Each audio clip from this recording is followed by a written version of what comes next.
असो, तुम्ही स्थानापन्न होऊ शकता.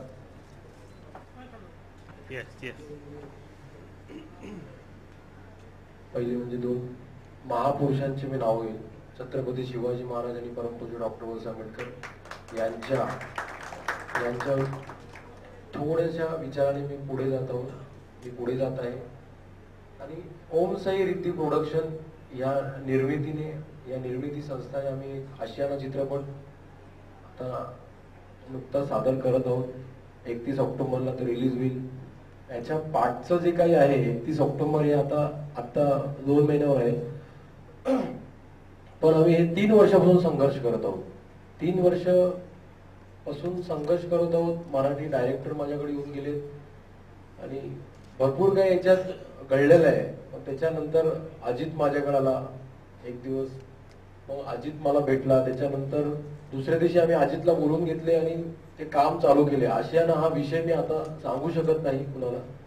ते 31 ऑक्टोबरला जाऊन तुम्हाला चित्रपटगृहात जाऊन बघायचं आहे सगळ्यांना. आणि मी नक्कीच खात्री करेल की आम्ही जे जगासमोर, जे महाराष्ट्रासमोर जे मांडलंय, जे राज्यासमोर मांडलंय ते नक्कीच तुम्हाला आवडेल. आता हे आपल्या महाराष्ट्रामध्ये काहीतरी वेगळं काहीतरी आहे. आणि आर्टिस्ट सुद्धा खूप सुंदर आहेत, नवीन आहेत. डायरेक्टर पण खूप चांगला काम करतो. आमचा म्युझिक डायरेक्टर पण खूप चांगले त्यांनी गाणे केलेले आहेत.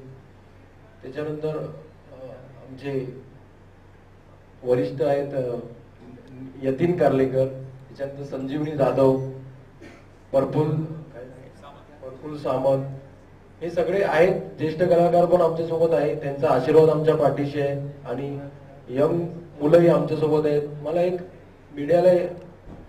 मीडियाला मी हे सांगू इच्छितो की आज यंग मुलांना काहीतरी, जे आपले वरिष्ठ आहेत त्यांनी काहीतरी चान्स दिला पाहिजे काम करायला. आता काय, आज आपल्या चित्रपट सृष्टीत मी ज्या टायमाला आता फिरतो, 3 वर्षापासून फिरतो मी, त्या टायमाला कळतं ना की काय विषय येतात आपल्याकडं, काय चर्चा चालू आहे बाहेर. या सगळ्या गोष्टी बघून ना कधी कधी नवीन प्रोड्युसर यायची इच्छा होत नाही या मार्केटमध्ये, या आपल्या फिल्म सृष्टीमध्ये जे आहे, मराठी चित्रपट सृष्टीमध्ये यायची इच्छा होत नाही. की काय इच्छा होत नाही हे आपण विचार करत नाही. आर्टिस्ट लोकांनी आज विचार करायला हवा की बाबा आज एक प्रोड्युसर, मगाशी बोलले राज पाटील, एक प्रोड्युसर 200 घरं नियमितपणे 1 डे चालवतो. म्हणजे 25 दिवस शूटिंग चालतं. कधी कधी 27 दिवसही होतं, डे नाईट पकडून.